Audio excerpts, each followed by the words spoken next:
Untuk guru itu akan beralih menjadi P3K.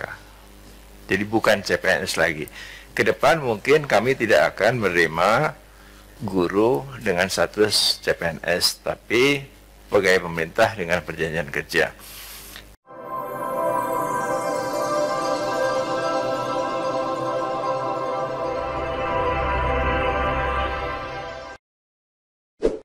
Untuk seleksi CPNS tahun 2021 ini, memang kami merencanakan dengan Menpan untuk bisa melaksanakan, karena memang ada kebutuhan untuk itu.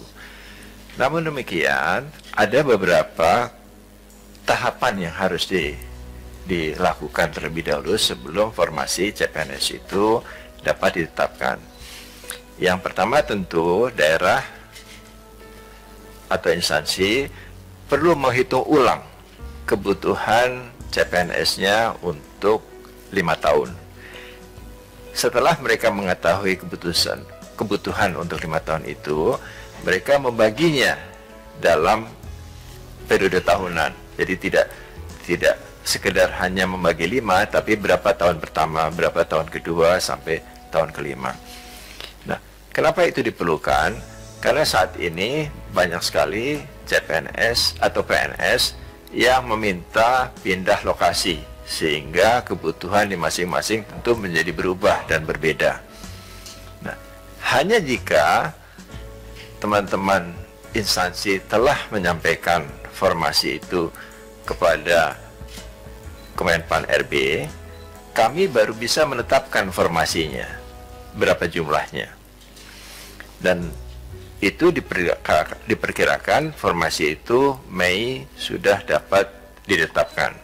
Kenapa begitu? Karena untuk pelaksanaan tesnya diperlukan waktu paling lambat bulan Juni sudah harus dimulai, agar bulan Desember sudah bisa diselesaikan seluruh prosesi seleksi CPNS-nya.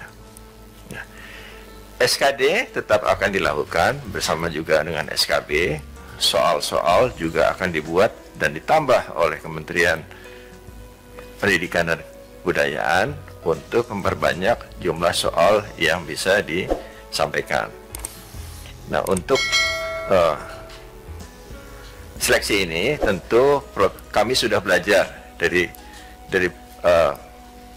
kemarin bahwa dalam pelaksanaan seleksi PNS dalam situasi pandemi ini, kami telah menetapkan protokol kesehatan yang ketat. Dan dari keseluruhan proses di semua daerah, tidak ada satupun yang tertular atau menjadi klaster baru COVID-19. Walaupun dalam pelaksanaannya, kami masih memperbolehkan peserta yang suhu badannya tinggi, reaktif atau positif untuk tetap mengikuti seleksi CPNS. Jadi kami akan terus memperbaiki sistemnya. Kami merasa memiliki keyakinan untuk bisa dan mampu melaksanakan itu seperti yang telah kami lakukan pada saat-saat yang lalu, dan ke depan terus akan kami perbaiki.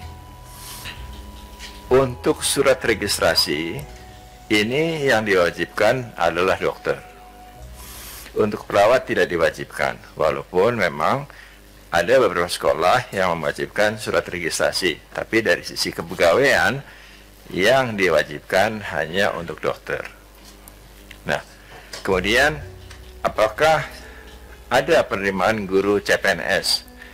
Sementara ini Bapak Menpan, Bapak Mendikbud, dan kami sementara ini sepakat bahwa untuk guru itu akan beralih menjadi P3K. Jadi bukan CPNS lagi. Ke depan mungkin kami tidak akan menerima guru dengan status CPNS, tapi pegawai pemerintah dengan perjanjian kerja. Kenapa? Karena kalau CPNS, setelah mereka bertugas 4-5 tahun, biasanya mereka ingin pindah lokasi. Dan itu menghancurkan kemudian sistem distribusi guru secara nasional. 20 tahun kami berusaha menyelesaikan itu, tapi tidak selesai dengan sistem PNS. Jadi ke depan sistem ini akan diubah menjadi P3K. Demikian juga untuk tenaga kesehatan, dokter dan lain-lain, penyuluh itu juga akan statusnya P3K. Sebenarnya best practices di negara-negara maju juga melakukan hal-hal yang sama. Jumlah P3K di negara maju itu sekitar 70-80% dibandingkan PNS-nya hanya 20%. Dan untuk hal-hal yang bersifat pelayanan publik, status kepegawaian para penyelenggaranya adalah P3K. Jadi ke depan ini jumlah P3K di Indonesia harusnya akan lebih banyak dibandingkan jumlah PNS. Demikian yang dapat kami sampaikan, Pak Menteri. Terima kasih.